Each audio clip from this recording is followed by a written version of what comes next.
Thank you, ladies and gentlemen, for joining us once again on the State of Freedom. The State of Freedom is a listener-supported podcast. We're committed to pursuing the truth about policymaking, decisions, and situations in Louisiana and at the national level that stand to impact our freedoms. Please become a monthly supporter of the State of Freedom at freedomstate.us as we continue to expand the voice of liberty across Louisiana and beyond. If you're looking to invest in physical precious metals or convert your 401k to a precious metals backed IRA, please consider making your investment with our trusted partner, MetalStacks. Their prices regularly beat the big sites and they have no credit card fees or minimums. Shipping is free for orders over $500. Just visit metalstacks.com/dwalker or get there from our website, freedomstate.us. If you're interested in the IRA conversion, drop me a message at Danielle@freedomstate.us and I can get you connected with their white glove service. Welcome to the State of Freedom. It is Tuesday. Let's see. I thought I had Chris there. Okay. It's Tuesday, September 16th at 10 a.m. Central. I'm Danielle Walker and I'm joined by my friend and co-host, Chris Alexander. We are coming to you live on Voice of the People, TV and radio network, X, Rumble, YouTube, and Facebook. Wherever you're watching, give us a like, give us a thumbs up. It helps us out. Share it. Give us a Rumble rant if you're on Rumble and comment in the chat. We want to hear from you. If you're joining us for the first time or if you've been with us for a while, I want to just share what we're about. We're about telling the truth. We're about displaying courage in what we say and what we do. And we're about taking action according to the truth. And so if any of those things resonate with you, welcome. If they don't resonate with you, maybe they will by the end of today's show. Joining us today in courage and in truth is Colonel Conrad Reynolds. He's a retired U.S. Army intelligence officer who's fighting for election integrity. And he's host of the weekly show, The Kernel of Truth. Welcome, Colonel, to the show. We're so honored to have you with us today.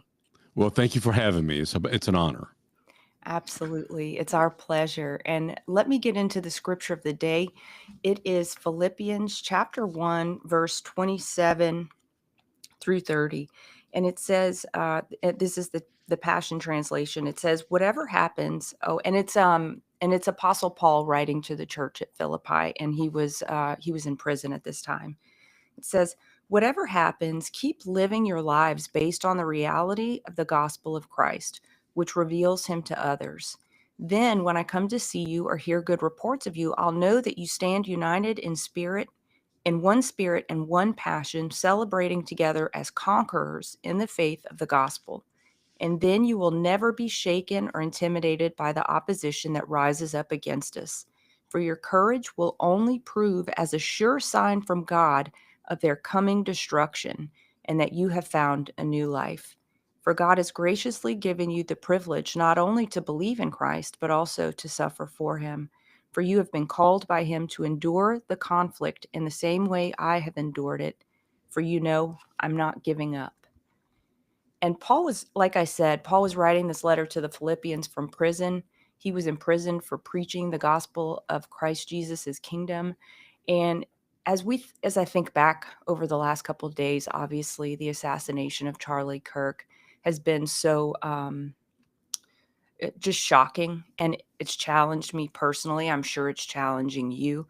It's challenged me to clarify why I'm doing what I'm doing. It's challenged me to cut the things out of my life that are not advancing the purpose that God's put in my heart, which is to speak the truth, to live with bold courage, to take action, and to encourage action that changes the world that we're living in.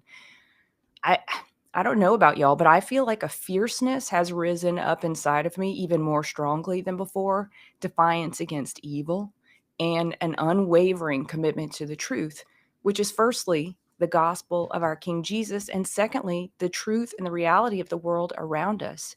So let me pray an impartation over everyone watching and listening. I just pray that the Lord will bless you, that he will strengthen you, that he will clarify your calling and embolden you to do it with power, come what may, that you would be committed to living on purpose, in purpose, and that giving up would never be an option. In the name of Jesus. In the name Yeah. of Jesus, amen. That is incredibly powerful. Um, I've struggled, as you said, Danielle. We've all struggled with what happened this past week, and I'm still struggling with it. I'm still struggling with the problem of evil in the world, and reconciling it with God's providence and God's grace, which is really a classic struggle that even the greatest Christian theologians have had. To try to reconcile to some degree what we know is God's infinite goodness, yet the presence of this type of evil in the world. But I know that He has a plan, and I do believe that good comes out of it, and I think we're already starting to see it. I think that this is probably the defining moment in the history of our republic right now, because I think people across the country are rising up and understanding finally what is at stake, and specifically the character of the enemy that we have to defeat. There should be no doubt in anybody's mind at this point about what we have to do.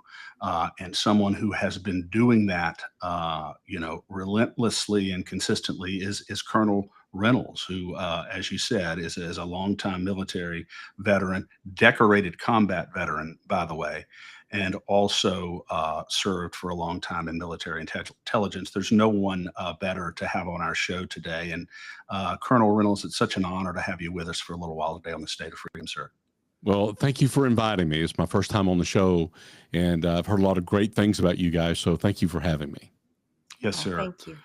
One of the things, the overwhelming tendency in my own heart is not particularly proud of it, but it is the initial spirit that welled up inside of me was a spirit of vengeance, a spirit of retaliation, a spirit of just going scorched earth in every possible way on these people for what they did.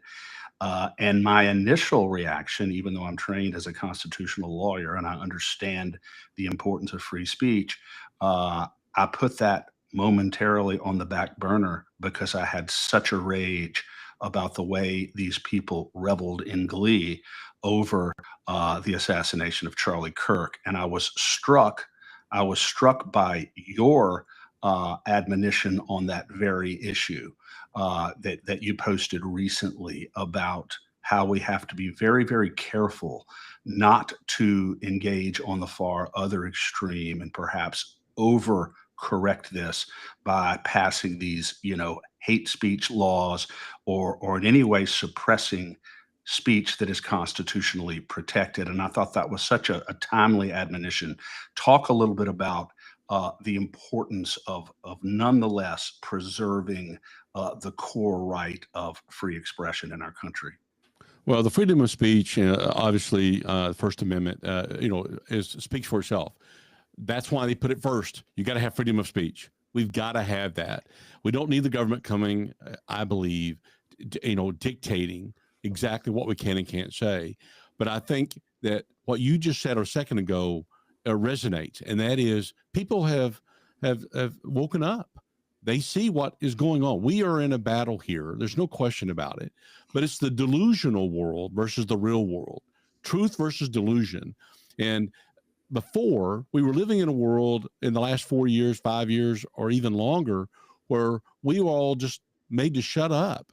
And if you said anything, you were going to get fired. You were going to get canceled because the mob was going to come after you. And people simply allowed themselves to stay in the background. I think that's over. I think that's over now, because now we understand what's at stake here. If we continue to allow that, then what we're going to do is we're going to get shot. You're going to get people get killed. Charlie Kirk did not deserve what he got at all. That is horrible. And the people dancing on his grave, the people dancing on his memory, they'll be remembered by all of us. They're going to be canceled, but it's going to be because of us realizing that we have to stand for truth. That's what this show stands for. And I think that is what the message is. Don't be afraid. Charlie Kirk was not afraid. He knew that he was being targeted. He had said that many times. He knew that there were people that hated him.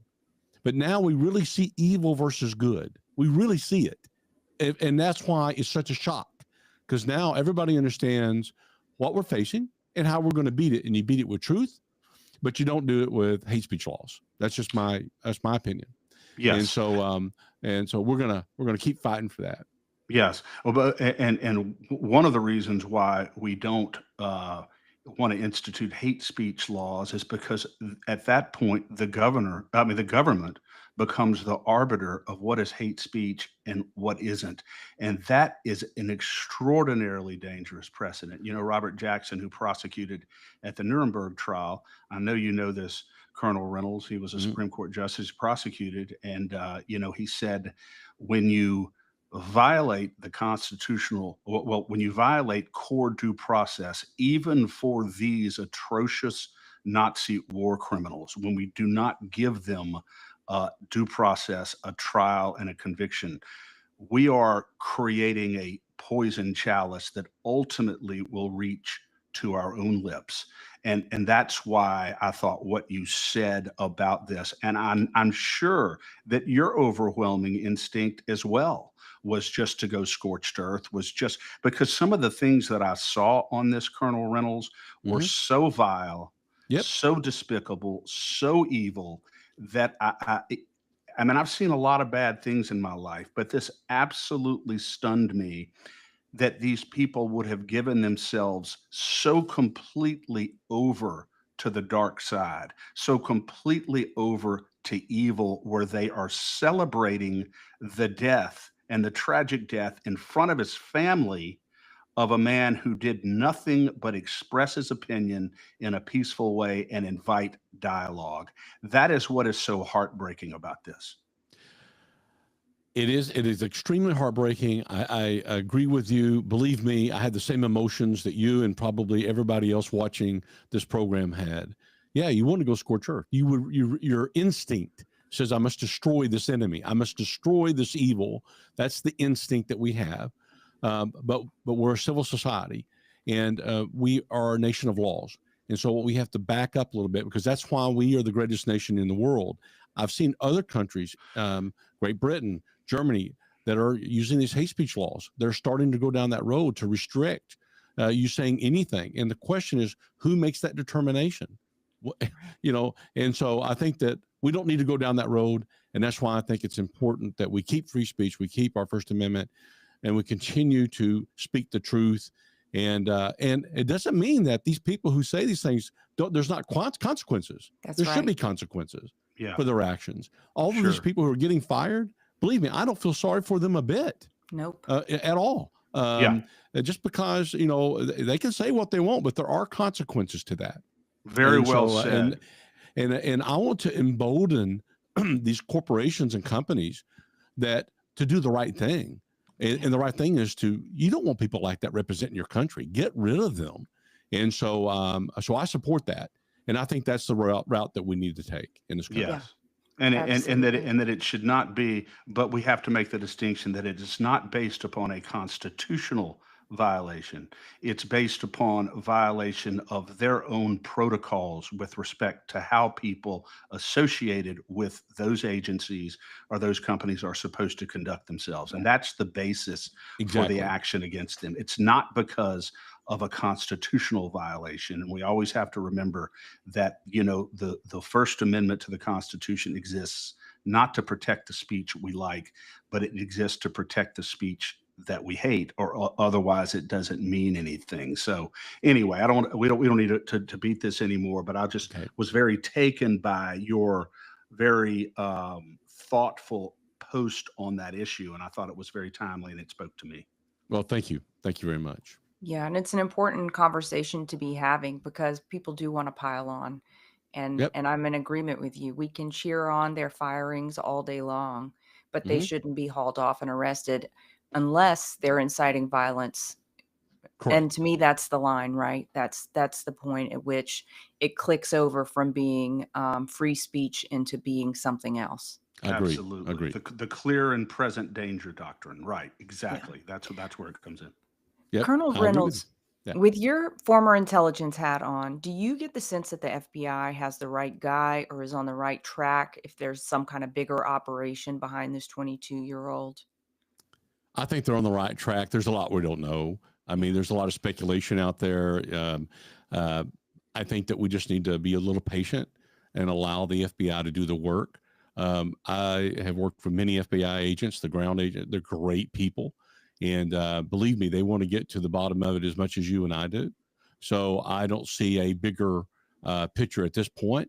I've always said this is strictly my opinion based on, historical precedents. I said, it's probably 3 to 5 people that knew about it, involved with it. Normally, these people don't have the courage unless they're being egged on and pushed by a group. They get their strength from the group. And that's what I've seen in the past. And that's what I suspected this may be.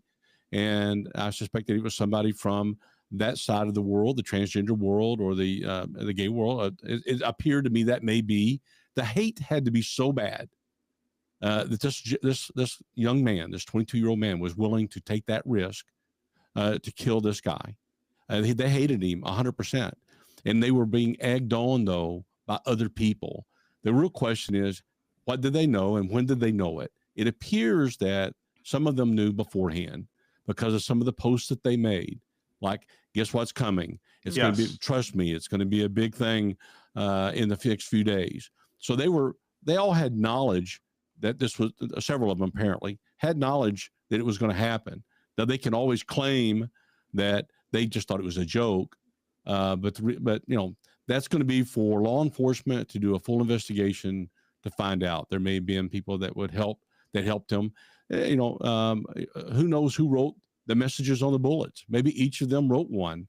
I mean, who knows? So time will tell, and I think the whole story will come out. And I don't think it's going to be real long. I think you're probably talking three weeks maybe, and I think we'll probably have the full story. But that's my personal opinion.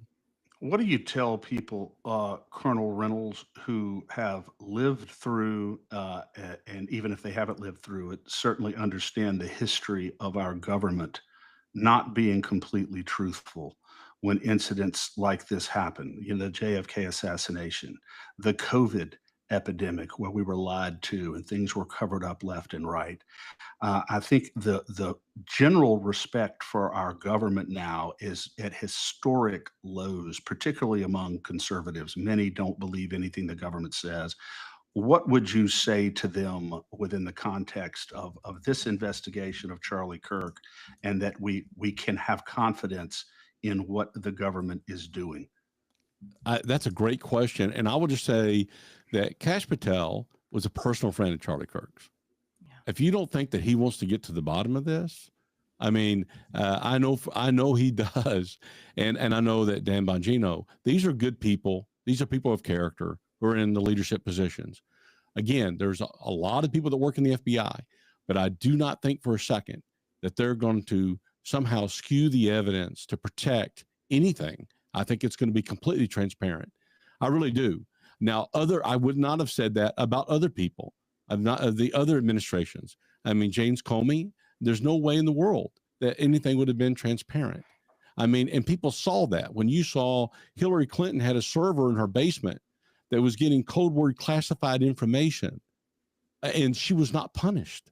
Nothing happened to her or any of the people that worked for her. And if I had done that in the military, I would still be in jail in Leavenworth right now. You would still be there. But she got out, but they never went after her. That is why people lose confidence in their government when they see it right in front of them that there's a problem here. There was a law broken and that this person was given a pass. And so I understand people's anger, but I would just say that President Trump and his administration, I honestly believe, are doing everything they can with the people at the top to be transparent and trying to make sure that the people have trust in what they're doing. And so at this point, I think they have lived up to that. Regardless of the Pam Bondi thing and the Epstein and all that, you'll have a lot of that going on. I personally believe that their heart is in the right place and they're trying to do the right thing. Yeah. I haven't been proven wrong yet, so we'll see what happens. But right now, I'll give them the benefit of the doubt. And I didn't realize that Kash Patel had a close personal relationship with Charlie Kirk until you just said that. I didn't know that, Yes. which certainly militates in favor of a complete and thorough investigation into this. Yeah. That gives me comfort. So we'll see what happens going forward. And whenever things develop about this going forward in the future, we definitely want to have you back on that issue just to talk Sure. about, give us your thoughts on it as things move forward. But I want to move for a second now, Colonel Reynolds, to the election security issue in the United States. You may not be aware of this. I know you're generally aware of what's going on down here in Louisiana. We have a Secretary of State who is absolutely obsessed with investing a massive amount of our money in electronic voting machines. And it's interesting that on the day you would come on to the State of Freedom is the day that the Dominion Voting Systems Company is doing their demonstration right here in Baton Rouge for the Secretary of State. It's supposed to be open to the public, so we'll see what happens. But she continues to insist that the Trump administration has endorsed her effort to invest $150 million in electronic voting machines. You played on your podcast not too long ago a podcast that we had produced, a clip that we had produced of Nancy Landry in the legislature talking about that. And I think we'd like to play that for you now for a minute and then get your thoughts on it once again, because I think it's critically important, your feedback on this. Okay. Yeah, let me play it now. Her concern was with the executive order of the president, which was issued a few months ago or a few weeks ago. We've met with the White House twice now. Yesterday, in fact, I met with White House staff. I met with members of DOJ. I met with Department of Homeland Security and the Social Security Administration. And I've also met with the Election Assistance Commission, which is also their orders in the executive order directed to that agency as well. So, and I have a letter actually from the Intergovernmental Office of the Trump administration saying this order is intended to complement and support your work to improve Louisiana's election system and processes by providing additional federal resources and coordination. They commended us for what we do here in Louisiana, and they encouraged us to proceed with our procurement and get a new system that allows us to have an auditable paper record. It's disgusting. That's my first word. It's disgusting. What she said is not true. It's not true. And so she may have gotten a letter. I think that individual was talked to, because I know what the Trump administration wants. I know what the president wants, and he does not want electronic voting machines. So she can spin it any way she wants. It is not what the president wants, and it's not what the administration's stance is. I can tell you that. I know that for a fact, and it's going to be coming out. In fact, if you just go back and look at the executive order, the one that was signed on the 25th of March of this year, 14248, which was very clear that they're trying to get rid of any machines that have QR codes or barcodes. Okay. All of these machines that she's talking about have that. He specifically said none of that is going to be allowed. And it has to be with the VVSG, which is the voting guidelines, voluntary voting guidelines 2.0. None of these machines at all in America can meet that standard. So right now, what she's telling you is not true. It is fabrication. Apparently, she wants to spend $150 million of your dollars. Now, let me tell you what's going to happen. What's going to happen in the next few weeks? It's going to be absolutely 100% clear that they cannot have these machines. So she better not sign any contract that is going to obligate the taxpayers of Louisiana buying any machines, because they're not going to be able to be used in any federal election. That's going to happen. I 100% believe that. And so, do you have that on? Is that Colonel Reynolds? Let me press down on that a bit. Do you have that based on your gut instinct, or do you have that based on intelligence? Well, I will tell you that we've worked, Will Huff and myself, and of course we represent the American Voter Integrity Initiative. We have worked hard with the administration and with certain people to get things to the president language that would go into a new executive order. And we've been doing this since February. The idea, of course, is that we want to get ahead of some of the people who are like Landry, who are trying to make it look like they can use these machines. To answer your question, yes, I know that this is what they're looking at. There's going to be an executive will come out. All you have to do is look at what the president put out about 3 weeks ago in his post, his truth post. Did you see that? Well, he was very clear. He said, "I'm going to lead the effort, and I want the Republican Party is going to lead the. We're going to lead the effort, and we're going to get rid of these mail-out votes, and we're going to get rid of machines." He was very clear on that. That was just 3 weeks ago. So how does that square with what she's saying now? It's ridiculous. It He doesn't is not square with it. supportive of her position at all. And let me ask you this. There's a big resistance to what the president's trying to do in the Republican Party. Okay. And so how do I know that? Tell me one Republican governor or one Republican senator or representative that Or has come out and Secretary of said, "I State. support the president." Not one. Not one. Not Why one. do you, Colonel Reynolds? Why is that? That is, well, it could be the $64,000 question. I can give you my opinion. And my opinion is that over the last 20 years, these voting machine companies have captured the state legislatures and the governors. For whatever reason, they're very scared. I've had several conversations with congressmen and women on Capitol Hill, and I brought this very thing up. I've said, look, you can cut all the funding right now with Doge. Yeah. You could cut all the funding for the machines. And I was told that, well, these machine companies have a lot of power here on Capitol Hill. That's what I was told by a sitting congresswoman, right? So now, so think about that for a second. They know that they're very powerful. They know if they go up against them, they may lose. Why is that? Why do they think that? It's because, in my opinion, these machines can be manipulated. Yeah. They know it. They know it can be.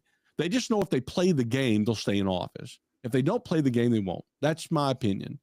What So if, what can if I the prove that? Well, alternative? we're going to What if find the out. alternative theory, Colonel? What if the alternative theory to that, though, is that the reason why they're hesitant is because they're being funded, they're being financially enriched by these companies?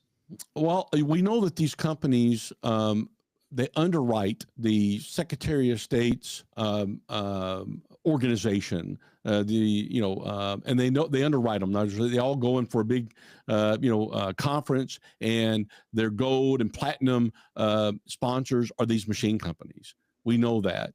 We also know that they are very active at the county level. They also use a thing. Some of these reasons these states are not fighting as much is that you have a thing called the Association of Counties. Do y'all have that in Louisiana? We have one in here in Arkansas. It's called the Association of Arkansas Counties. There is a National Association of Counties in Washington, D.C., and they leverage that because they have an umbrella organization for the Association of County Clerks, Association of Sheriffs, Association of whatever, and they help fund a lot of the things at the county level. And so they're voluntary. For example, we have 75 counties in Arkansas, and every county in our state belongs to this association. And the motto is, 75 counties, one voice. So they basically are a 501c3 that have inserted themselves into the fact that they control these counties. They control them financially. When we were trying to get paper ballots in one of our counties, the Associated States came out and threatened them and said, if you vote to go to paper ballots, we are going to ensure that we're not going to help you on any grants for your bridges, for your roads, federal grants. We're not going to help you with any of that. So the counties are scared to death. Yeah. Well, they don't want to do it. So they're using all of these tools to leverage and bully and push counties to use these machines that most of them don't even want to, they don't want them. So we understand the only way out of this is to get rid of the machines. It can be done today. And we've told the president about this. This can be done today. Right now, we have the ability to say, under current existing law, that these machines do not meet the law because they have foreign parts in them. And Yes. you have critical infrastructure that was brought into all the electronic equipment in elections are considered critical infrastructure. And that was done by President Obama in January of 2017. Fast forward, you go to 2019, there was an executive order that President Trump signed that basically said any critical infrastructure that has foreign parts, electronic parts in them, that are made by foreign adversaries, China, Russia, cannot be used. Cannot be used. The Secretary of Commerce, Harold Lutnick, right now can say these machines cannot be used in anything in elections. We could do that now. And we are encouraging the president to go down that road. Okay, he can do an executive order, but you and I both know that's going to be enjoined. It's going to be challenged. They're going to try to drag it out as long as they can until President Trump is out of office. But he doesn't have to worry about, he doesn't have to use that. He actually can do it by current existing law. And once he does that, the states are going to have to figure out how to run an election. And we presented the president with several items that we absolutely think have to happen. And I can read them off to you. Number one, you got to use a government ID. A government issued ID in order to prove who you are. Only U.S. citizens should be allowed to register, period. Only pre-printed, hand-marked paper ballots are authorized, no machines at all. Ballots must be hand-counted at the precinct level, no machine counting. Only paper poll books will be used during elections, no electronic poll books. You can't have that. No mass mail-outs are authorized except for overseas military, you have to call it UCAVA, and absentee ballots. When you have a legitimate reason, that's not a problem. But we don't want mass mail-outs. Some of these states, that is a huge problem. We don't have that one in Arkansas, but it is in Arizona and a few others, Oregon. Voting locations must consist of small precincts, 1,500 to 2,000 registered voters. No vote centers anymore. And then we need to eliminate as much as we can early voting. We'd like to go to a one-day vote, early voting, one-day election. We'd like to do that. Some states have been able to have 2 or 3 days, like Oklahoma, they have 3 days. It's worked out very well for them. But we know that the longer you give the voting process, the more time they have to manipulate the votes. Yeah. And there's going to be a book that's going to come out, and I want your listeners to hear this, called Stolen Elections.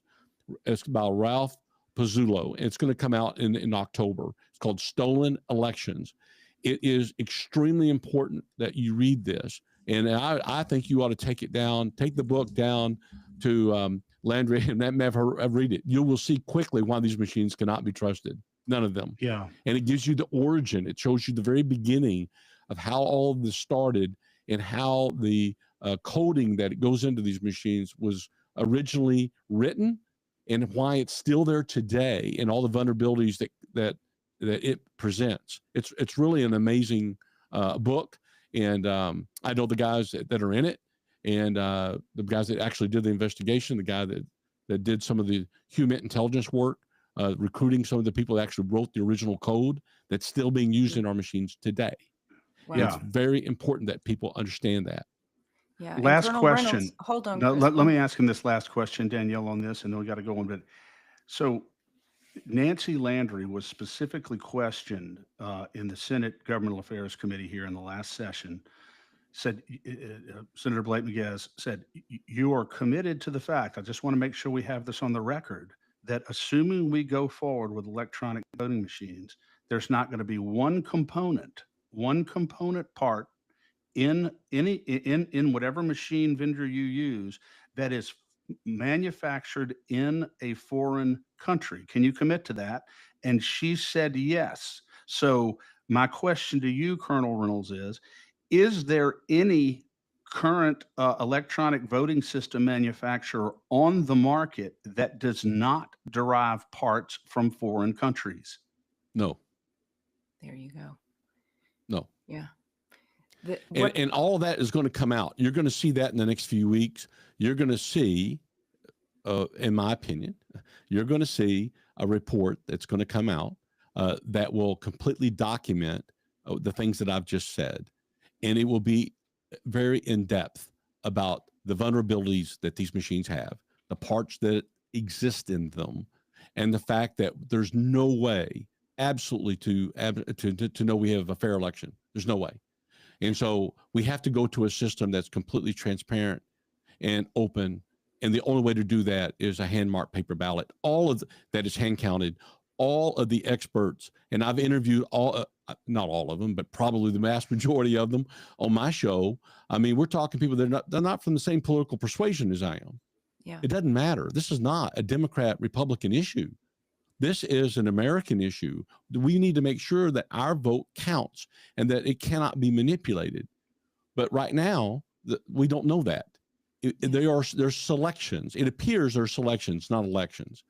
And so how do I know that? Is because every expert that I talked to said the gold standard is a hand-marked paper ballot that is hand-counted. Yeah. And we're not doing that anywhere. And the EAC is in my mind, I got to be nice. I don't like what they do, because what they are doing is protecting the machine companies and this whole system, when they really don't understand and don't really care of the vulnerabilities that exist. And so it really bothers me that the EAC is not stepping forward in making sure that these companies abide by current law and also abide by the executive order. Right. They've done everything to sidestep that. And so it really is infuriating to me. And believe me, you do not want touchscreen computers. There's about 6 states that use touchscreen computers for everybody. And when they vote, we're one of them. Arkansas is one of them, where they've pretty much forced everybody to use a touchscreen computer that prints out a piece of paper. Okay, it's a receipt. They say, oh, that's a paper ballot. No, it's not a paper ballot, because you don't get to mark it. The machine marks it.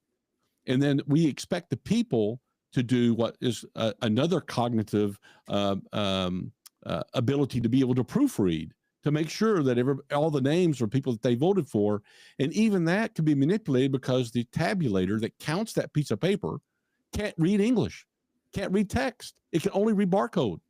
So how can I verify my vote as required by law, the HAVA Act of 2002? I have to be able to verify that the person I'm voting for is being counted. I can't do that if I can't read the language it's written in. I can't read barcode. And even in Colonels, even 90% of the people who vote don't even look at the receipt when it comes out. Most people never look at it. They vote, it's over. They got to leave the piece of paper there. So even if that were the case, that they could verify authentically, nobody does it. That was scientifically proven by Professor Halderman out of the University of Michigan in Tennessee when they looked at an election. They had one. They proved that. But it is amazing that I have so many people, even here in Arkansas. We have a solid red state. We have the majority of the House legislature. We have a supermajority, both the House and the Senate. We have a Republican governor. Okay, they all are fighting me. All of them are fighting me. They would love to put me in jail for anything they can think of, because they do not want to go to a hand-marked paper ballot, something the president wants. But and it's been justified over and over and over. Even Tulsi Gabbard on April I think it was the 11th of this year, in a cabinet meeting, said we have evidence that these machines can be manipulated, and there's more to come. Which she said, which basically supports your mandate, Mr. President, that we go to hand-marked paper ballots that are hand-counted. Yeah. So that is where we're at. And I'm going to tell you right now, there are a lot of forces that are against what we're trying to do, because there is a tremendous amount of money. Think about this. How much is it worth to be able to ensure you get the right number of people that are going to vote for a, I don't know, $1.7 trillion omnibus bill? That's right. What's that worth? Is that worth $1 billion? Is it worth $2 billion? We don't know. You know why? Because we're not allowed to see the finances of any of these companies. They're private companies. We're not allowed to know who owns them, who their investors are. You're not allowed to know. They hide behind the corporate veil. Yeah, So and we're also not really given much insight into our elected officials' finances, for that matter, to see how, maybe we can see their campaign donations, but the offshore accounts, I'm sure, exist. Well, and here's another one for you. Who writes the code? Who writes the code that these machines are using? And none of these companies have security clearances. None of them have any background information. Okay, I think you're going to find the answer to that pretty soon. It's going to come out who is actually, or where the code is actually written. We won't know the individual's name, but we'll know the locations. And I'm going to tell you right now, it's not America. Yeah. And so why are we allowing this? And I Right. think it's time that we stand up. Y'all need to tell Nancy Landry she's wrong, and you should never allow that. You should never allow any of the money being spent for any of these machines. I And I agree with think that that. she's leaning towards what I understand. She's leaning toward Dominion. I hope it's not true. I hope it's not true too. I hope Uh, none of these machines companies, and again, it's a great idea. It was a great idea, that, hey, it makes it easier on the people who are running elections, and it's very convenient, and it's going to be really hard to pry that away from the people who run elections. Yeah. It'd be like saying right now, take away your iPhone and you got to go back to a flip phone. Nobody wants to do that. It's hard to do. And then when you say, well, it's a vulnerability, they say, well, you got to prove it. Show me. Well, if the system is designed in such a way that you're not going to be able to prove it, okay, the only way you prove it is when a person is standing in front of that touchscreen computer and they see it cheating. They see it flip on them. We right. have many statements, hundreds of statements of people. It flipped on me. Well, what is the recourse? What do they do? Yeah. They saw the machine cheat or try to cheat, flip it, and they raise up their hand. You get a poll worker that comes over and says, how can I help you, Mr. Jones? Well, guess what? I saw it cheat. Well, it doesn't cheat. You probably hit the wrong one. Right. Come back over here. We'll let you vote again, right? And we'll let you vote again. And then they print out another piece of paper out of the electronic poll book that's got a barcode on it. It goes over to the machine. You put it into it. That's a computer inside the machine. And guess what? That machine now knows that Mr. Jones is voting for the second time. Yeah. Is it going to mess up? Probably not. See there, Mr. Jones? No problem. And that is what we have right now. That's why we have to get rid of it. And I'm telling you, it's like pulling teeth to any of the state legislatures. They have gone after the county, the one county, Searcy County, they have gone after them. They've gone after the 3 commissioners. They've tried to bar them for 14 years from being able to run any kind of elections based on false accusations. Wow. It's unbelievable. But I am writing a book. I'll just let you know, I'm writing a book called Duped. And Duped is going to be how the American public has been duped over the last 20 years into thinking machines are safe and computers are safe. Yeah. I don't know when When's it it'll coming actually out? be published, but it's going to be very soon. But I'm going to make it very simple. So it's easy for people to get their brain around and Right. to understand why it is that we have fallen into this trap. And, people have been trying to rig elections since the beginning of time, since there's been elections. Of They try to course. find Yeah. ways to do that because there's a lot of money in it. There's a lot of money in it. And so, I mean, imagine the power you've got when you can run a whole state. You can tell who's going to be a senator, who's going to be a representative. That's a lot of Yeah. power. Yeah, and yeah, you there's control it. a lot of power in that. And Colonel Reynolds, we see that in the state of Louisiana. I don't know if you see that in Arkansas, but the way that our legislature has kowtowed to Secretary of State Nancy Landry's every wish this past session, for all the pieces of legislation she wanted passed, including silencing the voice of law-abiding citizens who want to conduct exit polls. She has run, I don't know if you can say she's run roughshod over the state legislature because she hasn't even had to. But she has certainly gotten her wish on basically every count. And my only explanation for that is she must have some power that we can't see. And maybe I'll just make a small commercial for listeners in Louisiana right now that we hosted Draza Smith last week on Tuesday, and she showed us evidence of in Ouachita Parish how the election had been controlled and manipulated based on her analysis of the data. And her analysis of the data was only from early voting. So this is the commercial for people. In Louisiana, we have tablets. Well, at least in my parish, we have these tablets. I only recently learned that these tablets are actually leased. They're not even, we don't even own them. We are leasing them. I don't know. That seems super wrong to me on I can't even count how many levels, but we're leasing these tablets and you press, the red button or the blue button and that's how you vote. Well, I would say probably 80% maybe of our electorate votes they make early voting so easy. So that's the majority of our votes. Whereas we have these old arcane machines that are probably, I'm not saying they're not manipulatable, but they're probably harder to manipulate, and they're certainly harder to manipulate in real time because of their age. So my The admonition to DREs, you folks, have DREs. Correct. Mm. so As my of right now, Colonel Reynolds, as of right now, we don't have anything. We don't even have the receipt that's not reliable, as you just explained a few minutes ago. Currently, right now, as we sit here, there is no paper element in our voting. It's Right. all in the machines. but let Right, me just right. finish. We used to So have those. I know exactly what you're talking about, Yeah. and those have been pretty much outlawed everywhere. I think you're the last state to use them. yeah, probably that would Mhm. that would check out. But my point is, with upcoming elections for parish-wide votes and for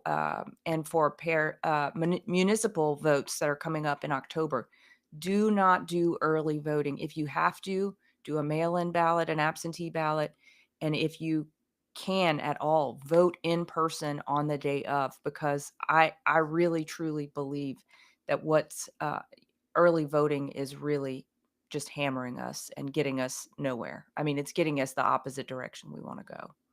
So Well, that's my we can, there's a whole lot of talk about how we got to where we're at.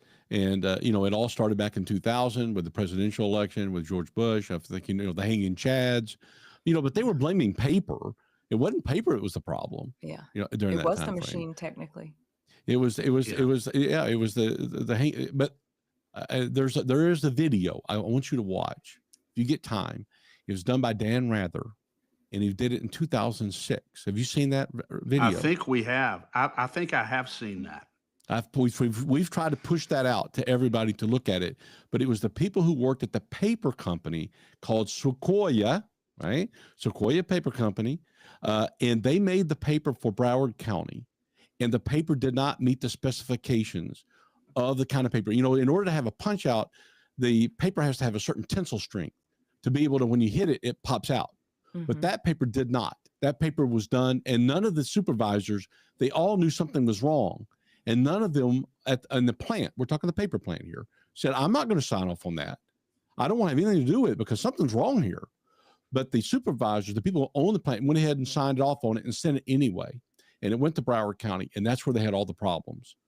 And if you go back and look, they were trying to get machines in Florida, big time. And people in Florida were not having it. They weren't doing it. They had to have a crisis. They had to have a reason.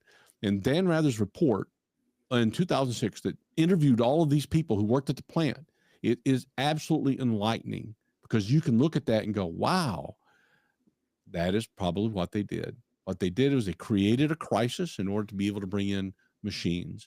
But Of I don't course. think that they realized that it was going to be so big, that it would affect the whole country. So they quickly got in and wrote legislation to get $4 billion.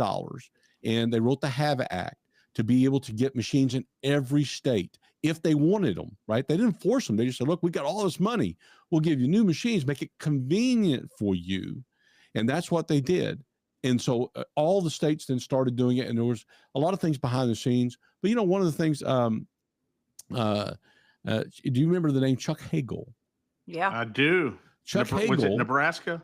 Senator from Hagel, Nebraska? Yeah, well, ES&S is in Nebraska. Chuck Hagel was a U.S. senator from there. You probably know that, and eventually became a Secretary of Defense for Obama back in 2012. But when he was running for the Senate on the Republican ticket, he was running for the Senate, and he was one of four running in the Republican primary. I think it was 1996, and he won. No one ever knew who he was. It was unbelievable that he won. And everybody started asking, wow, later on, but guess what? Do you know what his job was before he decided to run? What? He was the CEO of ES&S. Oh wow. So he All the engineered machines his in the own state who counted the votes was his former company. Oh my And God. So and his sick. treasurer was a guy by the name of Mike McCarthy, a multi-billionaire out of Nebraska. And guess what? He's the one who owns the investment group right now that owns ES&S. But they ran So it. we and so do know guess- who guess- we do know who owns. You were talking about not knowing the ownership. We don't know the who investors. owns ES&S, Colonel. They say it's a McCarthy group, which is a financial services group, but we don't know their investors. We're not allowed to know who actually invests. in the company. They only list the three major, the CEO and the current CEO, guy named of Burke, and then two other people, the financial service officer and then an operations guy. They list them, but they don't list all the other people who invest. They are protected by the corporate veil. They don't have to share that. So we don't know, Colonel Reynolds, to make sure we're getting this correct. We don't know who owns these machines. The real ownership we don't know. And something we haven't mentioned yet, and I want to get your thoughts on this, we also do not have access to the actual source code inside of these electronic voting machines. At least we don't in Louisiana. The only people who have access to these source codes, which from what I'm understanding, I'm no computer guru, is a critical part of being able to determine whether there was manipulation or what exactly is going on in these votes. What are your thoughts on the fact that election officials and citizens, for that matter, do not have access to the source codes that determine and govern the entire exercise inside these machines? And yet this is one of our fundamental rights as American citizens, but we don't have access to the source code. Yeah, they protect that by saying it's proprietary, and these are private companies. These are private equity fund. McCarthy, I was telling you about him. It's a private equity fund, and that's what he runs, and that's what really controls ES&S. And same thing with these other companies. It's pretty much the same thing. And the code that's used is pretty much the same thing. What you're going to find, I believe, in my opinion, most of the code runs on the backbone of the original code that was developed years and years ago. And the Stolen Elections book will explain all of that, how that started, and how it is pretty much the DNA of all of the current code that's used in these machines. And there's a lot of vulnerabilities in these codes that are there on purpose. It's there on purpose. As we were told by some of the engineers who originally wrote the first code, I talked to some of them, and they were very explicit that some of these vulnerabilities were designed, built in. And so it makes it to where it's possible to get into the machine, to be able to do what you need to do, and then back out of the machine. And there's no evidence that you were ever there. Yeah. So when you're looking for evidence, you're not going to get it, number one. So when people like Alex Haldeman say, Colonel Reynolds, that these systems can be manipulated by very sophisticated criminal cyber attackers, and election officials will not even be aware that it is occurring, that's a fair statement. That's accurate. That's completely accurate. 100% accurate. And so he knows what he's talking about. But again, I've talked to Dr. Andrew Appel, someone else who's very, he's PhD, Princeton, University of Princeton, in charge of the computer science department, another guy who also understands. In fact, I've got a letter that all of these computer cyber experts gave to North Carolina. They also did one for Pennsylvania to explain to them that the gold standard has to be a hand-marked paper ballot. That's the only way. You cannot fully secure a machine that has a computer in it. You cannot. And so here in Arkansas, and I think your audience ought to know this, they passed a law saying if you go to a hand-marked paper ballot, it's got to go through a machine first, immediately. It's got to go through a machine, and then you can do a hand count, right? Which we agreed to, even though we really couldn't fight it much. But they wanted that aspect of it going through a machine. We said, okay, fine, as long as there's 100% hand count of every race. In other words, you got to do 100% hand count. You can't go through the machine and do a spot check. And that's what they do. They do a spot check, which is basically useless. And is in that Arkansas, like a random? Is that like a risk limiting audit, Colonel? No, you can't do a risk limit audit on anything that has a touch screen. You can only do a risk limit audit on a hand-marked paper ballot. Okay. That you can go, and that is possible. In fact, Philip Stark, who invented risk limiting audit, is a friend of mine. He's a guy I've had on my show several times. I even brought him here to Arkansas as an expert witness. And he is not a conservative. He's just an American. But he was an advisor to the EAC, the Election Assistance Commission, appointed by Nancy Pelosi, no doubt, right? So he's not, like I say, a conservative, but he agrees 100% on what we're saying. And he said, you cannot trust these touchscreens, and you cannot do a risk limiting audit at all with these machines. Yeah. So, but they misquote him. They act like you can do one when you can't, and he's very upset about that with the EAC or any other body that's trying to use his method to validate the use of these machines. He said you can't do it. Can't do it. And Tulsi Colonel Reynolds- Gabbard mentioned. You go ahead, Danielle. Sorry. Sorry. My sister is a cybersecurity engineer, and she's gone to some of these big events they have in Vegas where they do the Hackers Village for voting and stuff like that. And I was just thinking as you were talking about this, that there's in the Secretary of State's office or in the Dominion office, I don't know that they have ever talked about having like a group of cyber security experts that are watching the election. These companies are getting, big companies are getting hacked every single day of the week. I believe, who was it we just had on, Chris, that told us that the Department of Defense is getting hacked over 1 million times a day. So there's Sean Smith? obviously Sean Smith, Colonel Sean Smith. So, Yep. so just to think about the fact that we are getting hacked in every sphere that there's an opportunity to be hacked. But this one place, this one little area called elections, this is like some sacred space where there's no hacking that could possibly happen. And there's no oversight for, there's not even anyone watching to see if there is hacking happening. Is that a fair assessment? I haven't heard of anybody watching for the hacking.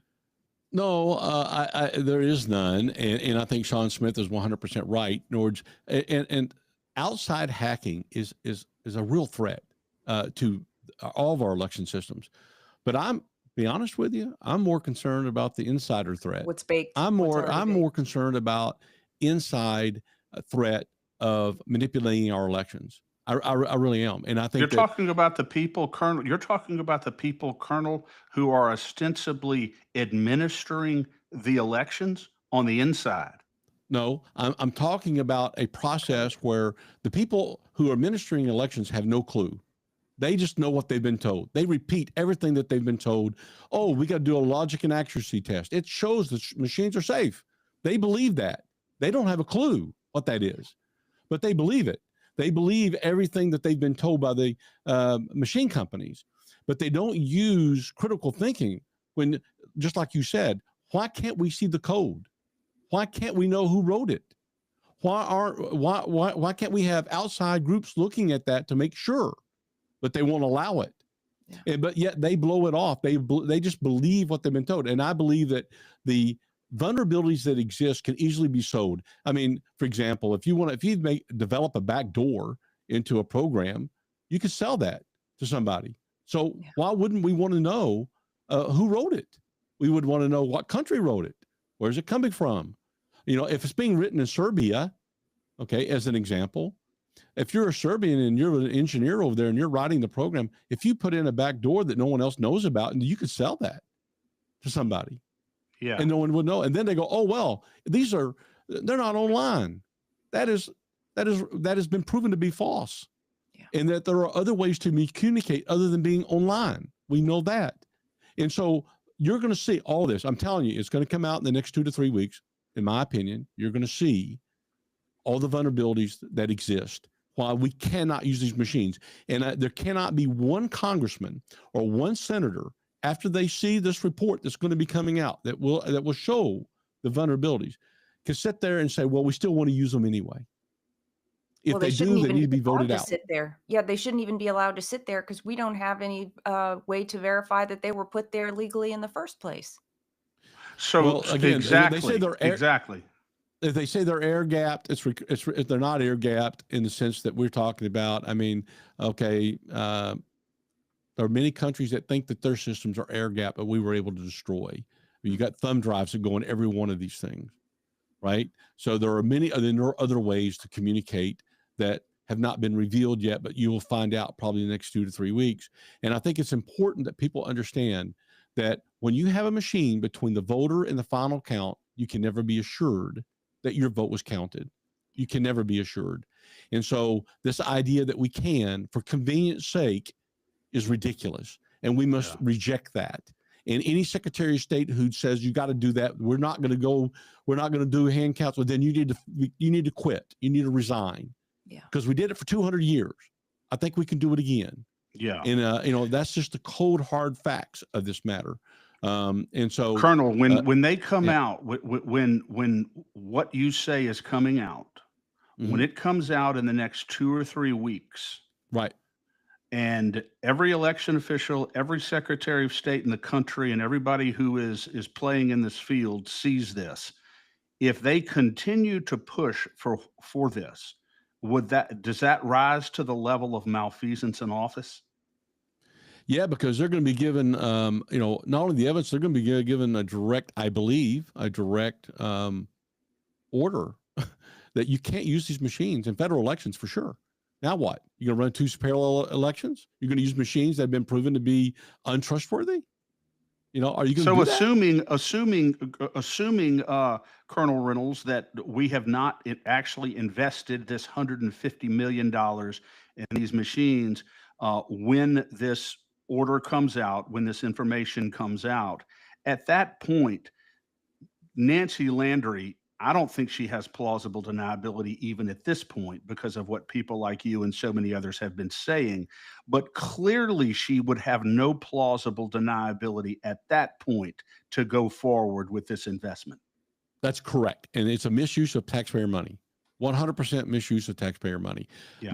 Let there be no doubt here. We have a national emergency. That's what this is. And we are encouraging the president to declare a national emergency right now on this issue. Because if we don't get this right, I'm telling you, the midterms are not going to be good.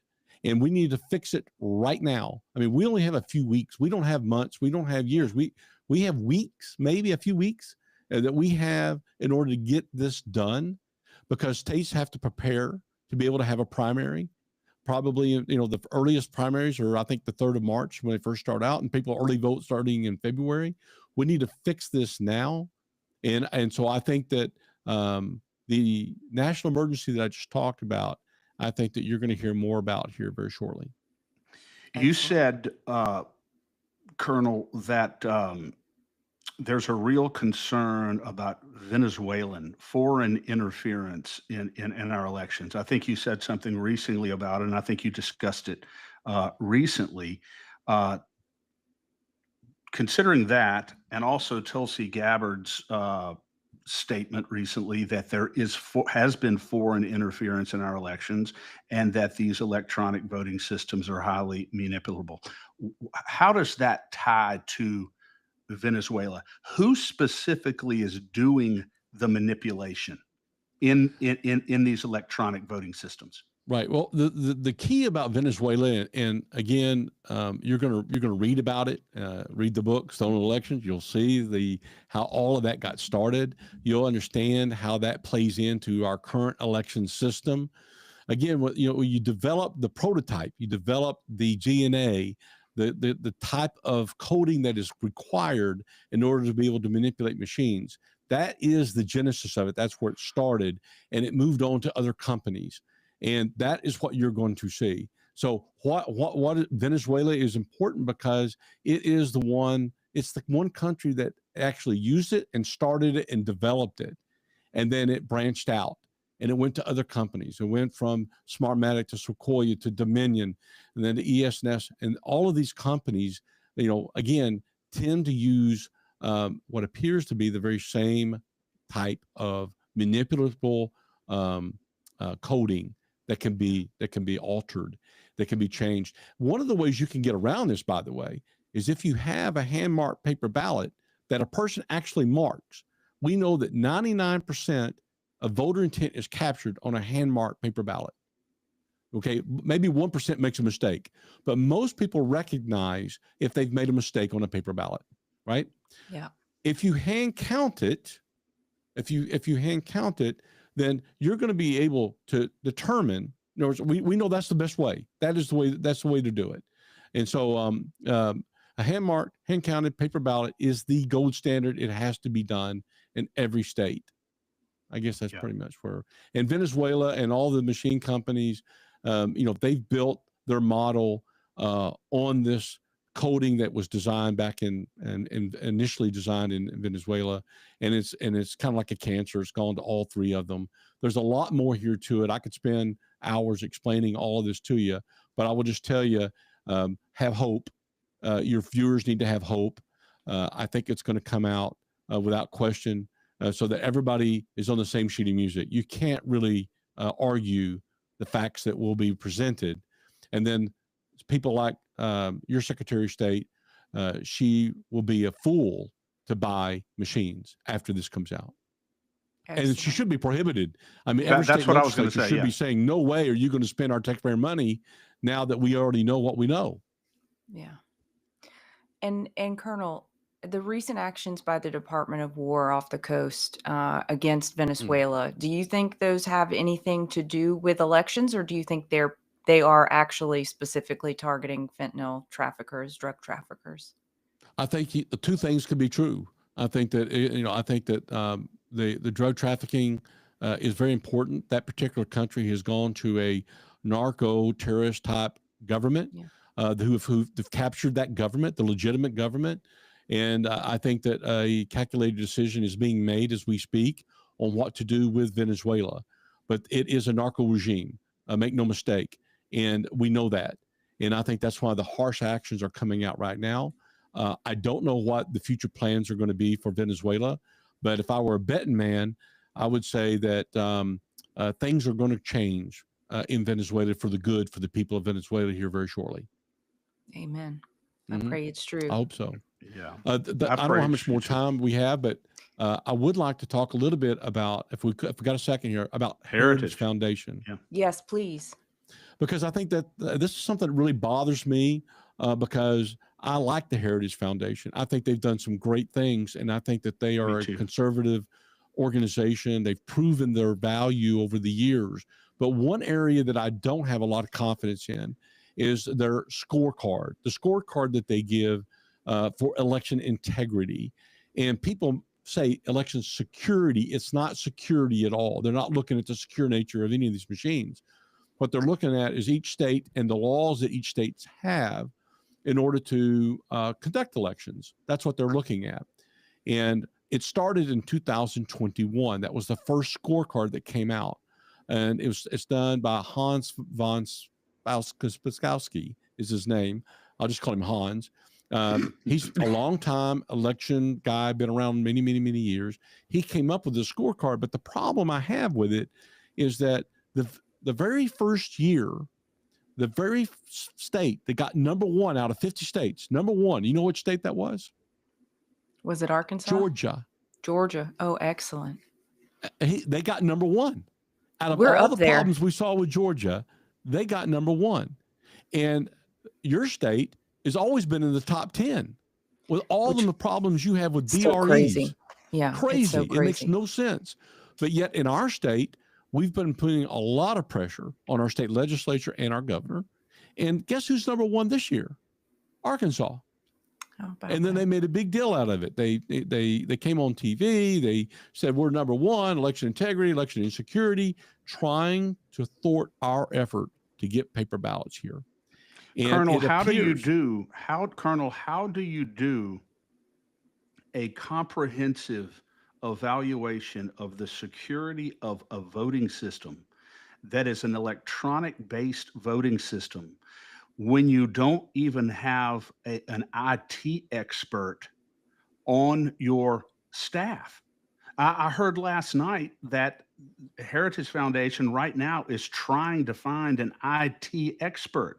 How do you rank a voting system in a state that is centered on electronic systems when you've done no evaluation of that electronic system and you don't even have an IT personnel on your staff? And I'll It is- piggyback on that and say, they're looking at laws on the books, but how many of our states completely ignore the laws that are on the books? So they mean nothing. I agree. And if you look at it, well, they base everything on a 40-page or 40 questionnaires or 40 questions. And that's basically what it is. And, do you do this? Do you require ID? They don't ask you, do you require government ID? Like in Arkansas here, you have to have an ID. Okay, but guess what? It can be a university ID going to a college year. You could be a foreign student going here and have an ID, but that's what they have. Wow. Okay, and just it serves a purpose, but not the purpose that they are claiming. And it appears to me it gives cover. It gives cover to the states that are having pushback, and they want to keep the machines there. And that's a problem. Okay, because as soon as I come out and say something, they go, "We're number one on the Heritage, most conservative think group in Washington D.C., and we are perfect." They said we're great. So then you have to argue that from another side instead of saying, "No, no, no, no, no." And then I have to explain. There's 40 questions, and here they are, and this is what people they tune out. They hear the soundbite. We're the number one out of all 50 states.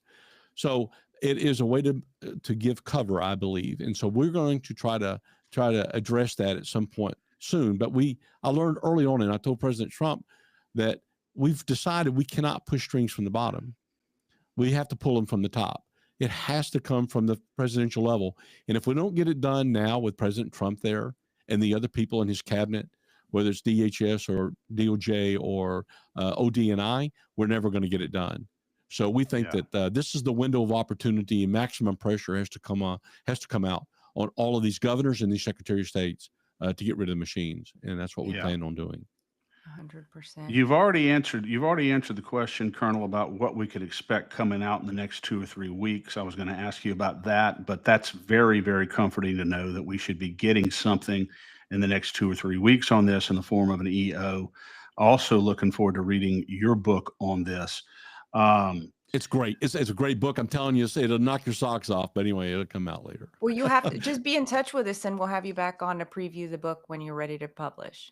I would love to. I would love to. Yeah, Can I ask you one last question on Yes, this? sir. Do you have any idea, Colonel Reynolds, if one of the questions on the Heritage Survey form is whether or not your state requires proof of citizenship when an individual is applying to register to vote? I do not think so. Okay. I have to go back and look at it, but I don't think so. There's no requirement for that. In fact, the executive order that President Trump put out in March of this year asked the form to be changed to say you're a U.S. citizen, and they got pushback from the EAC, and it was sued. They were sued, and that's still in court right now. They've been enjoined by several organizations that sued, saying you can't do that. It has to be done. And I think that will get done. That's my personal opinion. Because there's a law on the books right now in Louisiana that was passed in 2024, and it's been effective in Louisiana since January of this year to require any person who's trying to vote or applying to register to vote to provide some proof that they are an American citizen. It is current law in Louisiana, and it's a law that our Secretary of State, by her own admission, is not enforcing here. And so is there a federal statutory issue as to why she would not be able to enforce that here? I don't know. I'm not an attorney, so I would not want to try to answer that. But I think that you're going to find the citizenship requirement, I think, is going to be upheld. And I think that's what's going to happen nationwide. Only U.S. citizens are supposed to be voting. And we know that in many of these other states, they're simply not U.S. citizens that have voted. They've registered, and there's no way to kick them off the voter rolls. And so the voter rolls are another issue. But the one that we're focused on right now are the 8 things that I just mentioned before.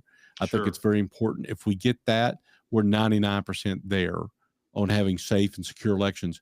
And I'm going to tell you something else, that if we get this in now, which is what we're trying to do, and we've tried to impress upon the administration that it's important that we do this before primary start, because that way we can get rid of all of these rhinos that are simply not listening to the people. You can get rid of them. Now they're on a level playing field. They can't rely upon some type of manipulation to keep them in. And so that's why we're really forcing it and trying to push it. So, pray for us that we're successful, because it's our country has to have it. Yeah. So many questions, Colonel, that we want to ask you. This really will be the last one. Okay. This really will be the last one, but I got to ask you, Do you care to speculate? And I know perhaps you don't have absolute proof of this. How many elected officials in our country, state level, national level, do you think may be there who were not legitimately elected but were selected? I have no idea. And that's the problem. We have no idea. And you'll never know. Okay. You'll Yeah. never know. You'll never know who was selected, who wasn't. You won't. We do know that most of your primaries are the ones that are being manipulated in solid red states and solid blue states. That's where the manipulation comes in. Here in Arkansas, I think last year was the first year they did an audit of the primary. They've never done an audit of the primary until we brought it up and started making an issue out of it. But what they do is in our general election, they'll take one race, usually the presidential or the governor's race. And that is then they'll look at 8 to 20 counties and they'll go in and it's a spot check. It's like going into a bank and getting one teller drawer and looking at the $1 bills and counting and say, oh, they're all here. We're all good. That's what it's equivalent to. Yeah. It's ridiculous. And they know, for example, in Arkansas, the presidential election wasn't going to be manipulated. Trump was going to win. He won 65% or so. They knew that was never, and Sarah Huckabee's race would never be manipulated. They never look at any of the other races. They never look at any of the primaries. Yeah. And so what I've also noticed was a trend by the parties, particularly in our state, the Republican Party, to ensure that there's no there's nobody running against an incumbent. They do everything they can to make sure, or their preferred person that they want, they make sure other people drop out for some reason. They drop out at the last minute, or they run for another office. That is what we've seen. So it's very clear to me what's going on. And the way to defeat it is just go to paper ballots and just hand mark paper ballots. And then it's a level playing field. And then you know for sure. And so, and I think that anybody else will tell you that. The other thing I want you to know, and I'll throw this out there, is that we did a poll in Arkansas in October 2023 that showed that 63% of all Arkansans want paper ballots. They don't trust machines. 63%. It was 73% of all Republicans Wow. that wanted it, right? And then they did a nationwide, Rasmussen did a nationwide poll a few months ago, which had the same statistics. How do I know those statistics are true? Well, last November, Independence County, the second county in Arkansas that wanted to go to paper ballots, they were actually able to get a petition, people signed, to get it on the ballot to be able to vote on it. They were the first county in America that we know of that actually voted whether they want to use machines or they wanted to use a paper ballot. It passed. They wanted paper ballots. You know what the percentage was? 63%. Wow. 63% of those people. So we know that those polls were accurate because we saw it. 63% of the people there wanted to do it. Brian Norris, he's running for Secretary of State here in Arkansas. Brian Norris was the one that led that effort in Independence County to get all the signatures in that county to get it on the ballot. And he was fought tooth and nail by the county attorney, by the Republican Party. And he had to go all the way to the Supreme Court, the state of Arkansas, to get it on the ballot. That is that is the kind of pushback Fight that we're up getting. against. That's what we're up against. And we're in a solid red state. Yeah. So I think the president understands what's going on. And I think it's important for everybody to know that. Yeah. Well, Colonel Reynolds, where can people follow you and where can they learn more about your paper ballot initiative? Go to avii.org, avii.org. And you can go in there and we have a lot of great reading material and everything that I've learned over the last 3 years. And I've studied, read everything I can. I've learned that all of this has been out there for years, for decades, but nobody wants to listen to it because it's not convenient and it's not popular. Convenient. Yes. It's not convenient. And that is the problem that we have right now. Yeah. So you can also go to at Colonel Reynolds on X. I'm there. And so you can find me on X if you want to at Colonel Reynolds. Awesome. Thank you. One of the most amazing, one of the most refreshing things and uplifting things to me about this conversation today is that I walk away from this with no doubt at this point that the Trump administration is fully aware of what's going on here because you and others have communicated it to them. I've had this lingering suspicion in the back of my mind that maybe President Trump and some of his officials close to him are not fully aware of the magnitude of the issue or even the specific details of the issue here. But I'm reassured based on this interview with you that they are, in fact, aware fully of what's going on here. And that gives me a lot of heart and a lot of consolation. They're aware, and the president is on the same sheet of music that we are. Yeah. Absolutely, have no doubt about that. Yeah, So, in large part because of you, I'm sure. So God bless you for Well- joining us today, Colonel. Keep up this good fight. You got a lot of people following you and inspired by you, including us right here in Louisiana at the State of Freedom. So That's right. many thanks to you, sir. And I want to leave. Make sure you vote. One way you know for sure your vote doesn't count is if you don't go vote. That's right. So I don't want to Yes. discourage anybody from not voting. I want you to vote. That's why I served 30 years on active duty, another 15 years as a contractor for the U.S. government to fight for our country, for your right to be able to have a say in this country. And the only way you get that is through a vote. Okay, that's why we're fighting Amen. for it. Amen. God Amen. bless you, Colonel. We'll All be right. talking to you soon. Thank you, Thanks, sir. sir. Bye bye. Thank you. Let me All tell right. you something, Danielle. Hold on, Chris. Don't forget about our ad. No, I'm not. I just have to tell you, we're going to the Okay. ad, but I have to tell you this first. That was the clearest explanation of what is really going on here that I think we've ever heard. Dryza Smith, she communicated well, but it was very, very technical. And I thought that this was a little bit simpler explanation that the Colonel gave us that really helps me, and I know a lot of others, to understand really what's going on here in these machines. So we'll talk more when we get back. I know we have our affiliate sponsors, a word from them, but don't go anywhere because we're gonna debrief a little bit when we get back. All right. Perfect. The secret to losing weight 2 times faster has gone viral. See the transformations hundreds of thousands of men, women, and teens are experiencing around the world with the Slender Eyes drops. These homeopathic hormone balancing drops are proven to control appetite, support thyroid function, improve energy, boost mood, and increase metabolic rate. To learn more about the drops or other incredible natural wellness and lifestyle products, email me at danielle@freedomstate.us or visit the Shop Our Partners page at freedomstate.us. All right. Well, I really enjoyed talking to the Colonel. I had not. It's almost surprising that we haven't had him on before. I know what a jewel, what a treasure he is, and it's just it's extraordinary to me how what appears so clear and so obvious to everybody, except the institutional bureaucrats and the politicians and these machine vendors.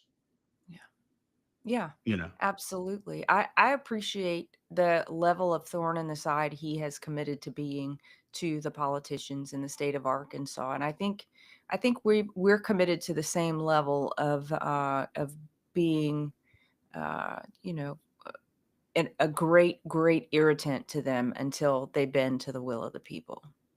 yes, and I've been an irritant at many points in my life to many people, but I have never derived quite this degree of satisfaction from being an irritant as I Yeah. am on this issue because it's so very, very important, Danielle. And as you've said so many times, if we don't get this right, and as the Colonel said today, if we don't get this right, then we really don't have a republic because we will not have the capacity to elect the people who truly serve us. And that's That's why right. this is so important. And I have to say this one more time. I am so gratified by what Colonel Reynolds said about what is going to be forthcoming from the Trump administration on this issue. And hopefully it will be very clear and clarify exactly what's going on here. I mean, he suggested that what's coming out, if Nancy Landry goes forward after that and invests $150 million in voting machines, that really it's malfeasance in office for her to do that, because at that point she's got zero plausible deniability. None. Yeah. Yeah, absolutely. Although, like you said, she should have none now if she is not completely stone deaf, because the voice of the people has been screeching about this issue since before she even took office, right? When she sat in the Secretary of State's office, not as the elected Secretary of State or selected Secretary of State, however you might want to view it, Sure. uh, but she's known that we, the people, are unhappy with the state of our elections. She's known that we don't trust the machines, and there's only excuses for that. A couple things I want to mention, Chris. 2 to 3 weeks from now, let's just say by the end of the first week, the first full week of October, that would be 2 to 3 weeks from now. We could on the far side.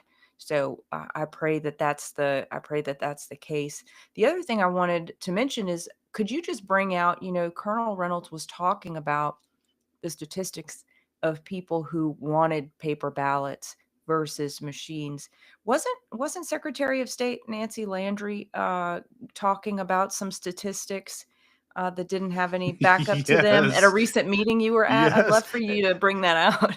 And I didn't have a chance to bring it up during the show, but it definitely popped into my head. So Nancy Landry is going around touting her poll or whatever that was done that shows that 90 or 91% of Louisiana citizens don't want to go to secure paper ballots and then want to continue voting on machines. So at a recent meeting, Christy Hike and I and others questioned her on that, and very respectfully, Secretary Landry, could we get access to this poll? Who conducted it? I mean, could we look at the poll and see the demographics, who was polled, whatever? We'd like to see it. 91%. Wow, that's pretty high. Well, her response was, well, we just saw the poll. We don't have the poll. We just looked at the poll. And so nobody knows where this poll is. Nobody knows who conducted this poll. And nobody can have access to it to look and see what type of poll it was, whether it was skewed based on the demographic that was polled, whatever. So, yet she's going around saying that 91% of citizens in Louisiana want machine based There's voting. no I poll. think it's despicable. There is There's no poll. Come Of on. course, Yeah. there's no poll. And I I just, certainly wasn't reached out to give my opinion in that poll. Were you? you would have been among the quote 9% Yeah. who didn't want it. Yeah, Come yeah. on. It's just an absolute joke. And the last thing I'll say, Danielle, is this: I know that Nancy Landry is doing everything within her power to come across as a stoic, staid, perfectly satisfied, public official who knows what she's doing, confident going forward. I guarantee you that's not the case. I guarantee you that she is feeling the heat. She's Yeah. not going to tell people that she's feeling the heat. People who are close to her are not going to tell people that she's feeling the heat, but she's feeling the heat. And I can promise you she is. And it's because of people like Colonel Reynolds, people like us here on the State of Freedom, and people everywhere who are continuing to beat the drum on this issue. And I would encourage everyone to continue doing so. And Chris, they can do that by going to lacag.org, and you have some calls to action up, right, on Absolutely. opposing the voting machines. Yes. And that reminds me, Danielle, that not only do we have hundreds, maybe even thousands at this point, of direct communications to the governor and the Secretary of State on secure hand marked paper ballots, and we, the people, by you community, your group, has Yeah. well over 3,000 handwritten letters that have signed letters that have gone to the Secretary of State on this issue. 3,000. And And yet she, you know how many have been responded to or acknowledged receipt of? big fat zero. That's correct. Big fat zero, which to me is extremely disappointing. I'm simply hoping that at some point, because of the 3,000 letters, because of all the emails that have gone from LaCag, and because of what Colonel Reynolds is coming out in the form of an executive order, I'm hoping I view that as the functional equivalent of a megaphone, that if you turn the decibel level up high enough, you can actually make Nancy Landry hear it, even down in, under the 2 or 3 feet hole of sand in which she has her head buried, Yeah. that maybe she'll be able to hear it down in there. And I think if it's a loud enough megaphone, she'll be able to hear it, because right now she's determined not to hear anything that is inconsistent with her narrative, which is terrible for this state. Yeah, it is. It absolutely is. And like we said before the show, Chris, the way you know that your elected officials are not working for you is the fact that they are not listening to you. They are absolutely not listening. It doesn't mean they're not hearing. It doesn't mean they're not hearing. They're just not listening.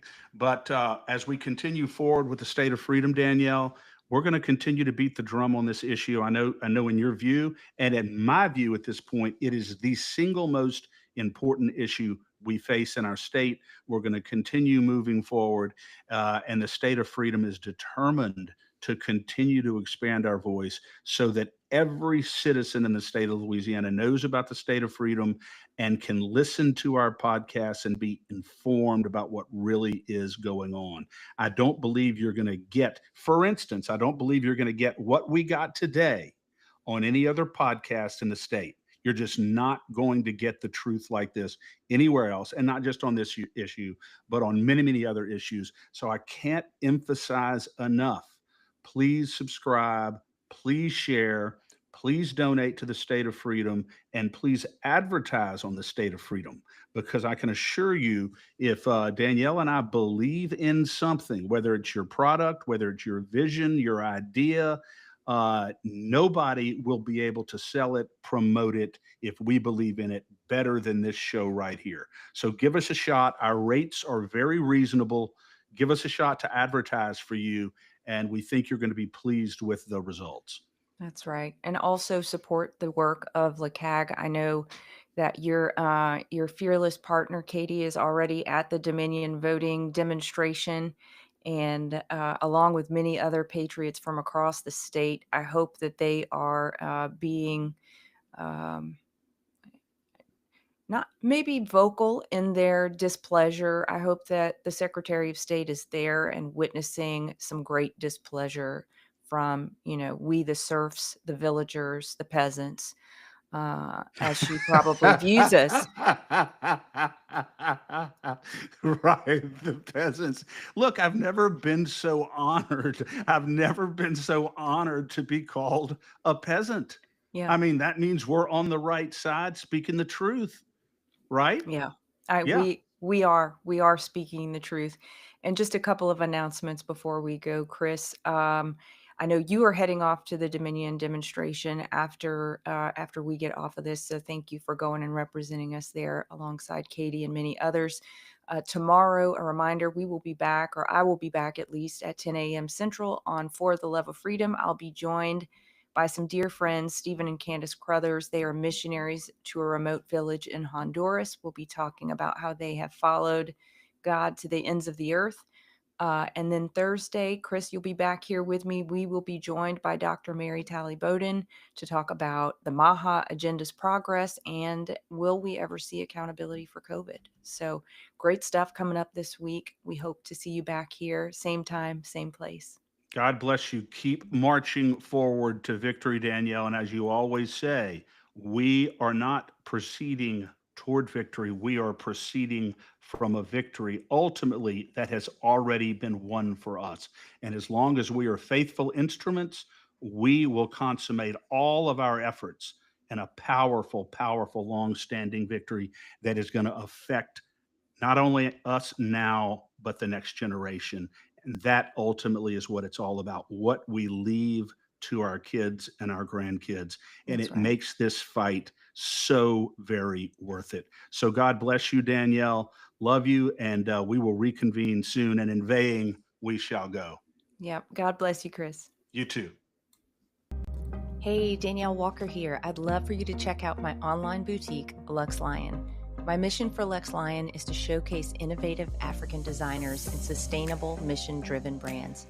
To do that, I bring you stunningly beautiful handcrafted jewelry and accessories from some of my absolute favorite places on earth. Small batch wholesale for storefronts is also available. Join me in celebrating African artistry and shop now at luxlion.us. Use promo code FREEDOM for an additional 10% off your purchase. Thanks for joining us today on the State of Freedom. Be sure and check out the show notes for this episode. You can always go there and find the calls to action and resources mentioned in the show, and you can find out more information about our advertisers there as well. If you want to learn more about us or support our work, visit freedomstate.us. To get involved with Louisiana Citizen Advocacy Group, visit lacag.org. We'll see you next time. God bless.